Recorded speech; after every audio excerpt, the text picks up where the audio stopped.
All right, Merry Christmas and Happy Holidays to everybody. I'm giving you guys the top 5 best loadouts in Warzone 2. To everybody that's actually still grinding this game, showing it love and constantly trying to get better, I want to give you guys some amazing setups. So these are all going to be meta.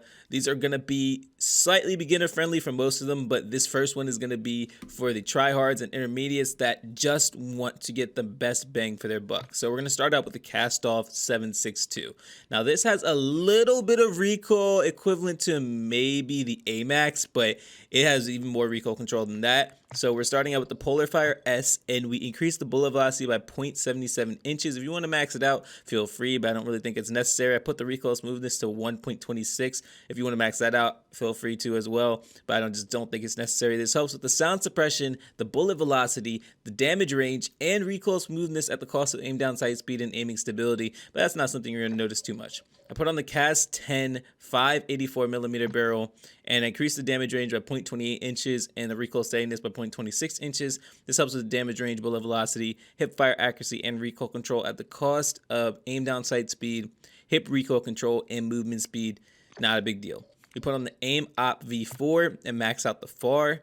Now, I didn't really change the flinch resistance or aim down sight speed. I just don't really think that's necessary. I feel like that's perfectly balanced. Put on the Demo X2 grip. Now, I didn't change the aiming auto stability, but if you want it, well, I increased it slightly. But if you want to raise it, if you want to max it out, feel free. I just don't really think you have to do that. Increase the recoil steadiness by 0.29, but again, I don't really think you need to change that too much. And then last but not least, I put on the 40 round mag, and just to show you guys how good it is in the firing range, we're gonna let these things line up. This kills relatively quick close range, mid range kills pretty quick, long range kills very fast. So this is something I highly recommend using. Fantastic build and reloads very quickly. Next, we're moving on to my personal favorite, which is the TAQ-V. Now, some people use the TAQ-56 and it's completely fine if you want to use that, but this is what we're going to be using for the competitive tryhard players. Put on the Kastovia DX90 and we increase the bullet velocity by 0.84 inches, increase the sound recoil smoothness by 0.90 ounces. This helps with sound suppression, bullet velocity, recoil smoothness, and recoil control at the cost of aim down sight speed, aim walking speed, and aiming stability. Put on the 18-inch Precision 6 barrel and increase the damage range, maxed it out, and recoil steadiness, increase it by 0.39 pounds. This helps with damage range, hip fire accuracy, bullet velocity at the cost of aim down sight speed, and hip recoil control. I put on the FSS Combat Grip, increase the aiming auto stability, and increase the recoil steadiness by 0.65 ounces. This helps with the recoil control at the cost of aiming stability, so that's why we actually increased the aiming stability. And put on the 50 round drum. I mean, the alternative is 30 if you want to have more of the movement, aim down sight speed, reload quickness, and sprint to fire. But I feel like 50 is perfect, especially if you're going to be in multiple gunfights. Last but not least, we put on the FTAC Ripper 56, tuned it to increase the aiming auto stability by 0.23 inches and recoil stabilization by 0.80 ounces. This helps with the aiming auto stability, hip fire accuracy, and recoil stabilization at the cost of aim down sight speed and walking speed. Now, this has no optic, but I will give you an alternative build if you want one. Just showing you guys how good the iron sight is. You don't really have to try too hard. The iron sight is pretty easy to control in my opinion. But if you guys want to use something different, and just show you guys one more time, I mean, I just think it works pretty well, especially if you get a headshot. Only downside is maybe you have to deal with long range. I have an alternative that I can actually give you guys where you basically just take off the FSS Combat Grip, and we're going to put on the aim op 4, tune it to max out the FAR, go into the firing range, and let me know what you guys think of this. So I think it's pretty much just as good. It's whatever one you want to use. I just feel like if you're more comfortable with the iron sight, definitely use the iron sight. If you're more comfortable with this for the long range, definitely use this for long range. I think both are equally as good. Next, we're moving on to the Fennec. Now, this thing is obviously the meta SMG, and we're going to start out with ZLR 16.5 ignition barrel. You get no smoke like you would for the silencers, but you get all the benefits. We increase the damage range by 0.25 inches and the recoil steadiness by 0.50 pounds. Now, this helps with the damage range, bullet velocity, hip fire accuracy, and recoil control at the cost of aim down sight speed, hip recoil control, and movement speed.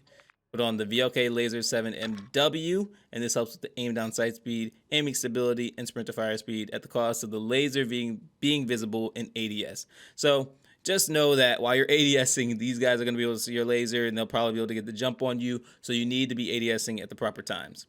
Now, I put on the Agile Assault 7. This helps sprint speed, aim walking speed, crouch movement speed, and aim down sight speed. You increase the aiming auto stability by 2.4 inches.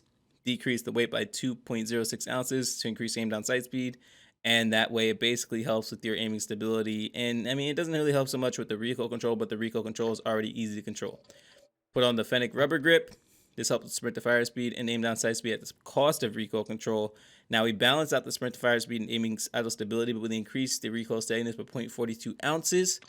And then we put on the Fennec Mag 45, just show you guys how good this is, because it's a fantastic SMG. Just melts incredibly fast. The only downside is the long range, where you're mostly going to be burst firing, but it still kills incredibly quick without the smoke. Like I said, the smoke is like a big issue. I don't know why they actually did that with the silencers. I'm not a big fan of them having that, but I guess that's a way to stop people from using silencers. So this is a fantastic build. Next, we're moving on to the RPK, and we start out with the Polar Fire S. Increase the bullet velocity by 0.32 inches and the recoil smoothness by 0.32 ounces. This helps sound suppression, bullet velocity, damage range, and recoil smoothness at the cost of aim down sight speed and aiming stability. Now I put on the TAQ-V 97 barrel. Helps with the damage range, hip fire accuracy, movement speed, and bullet velocity at the cost of hip recoil control, aim down sight speed, and recoil control. Now you increase the damage range by 0.26 inches and the recoil steadiness by 0.27 pounds.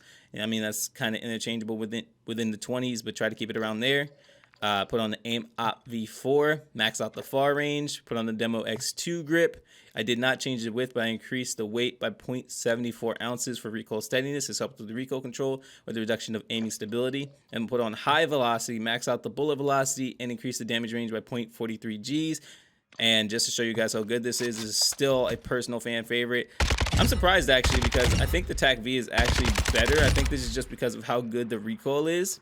I mean, the damage output is pretty solid, but the TAQ-V just does more damage per bullet, whereas this is better at recoil control. And I think it has a pretty decent reload. So overall, I think this is great for anybody that just wants to hop on and actually just use it despite the skill level. But if you want to do the most damage, you want to use the TAQ-V. Last but not least, for the multiple gun fights, the multiple teams you're going to be taking on most likely in Final Circle, Minibak. Now this thing is so good. The X10 RR40 maxed out the bullet velocity, increased the recoil smoothness by 0.45 ounces. This helps sound suppression, bullet velocity, damage range, and recoil smoothness. Put on the Bach 9 279mm barrel.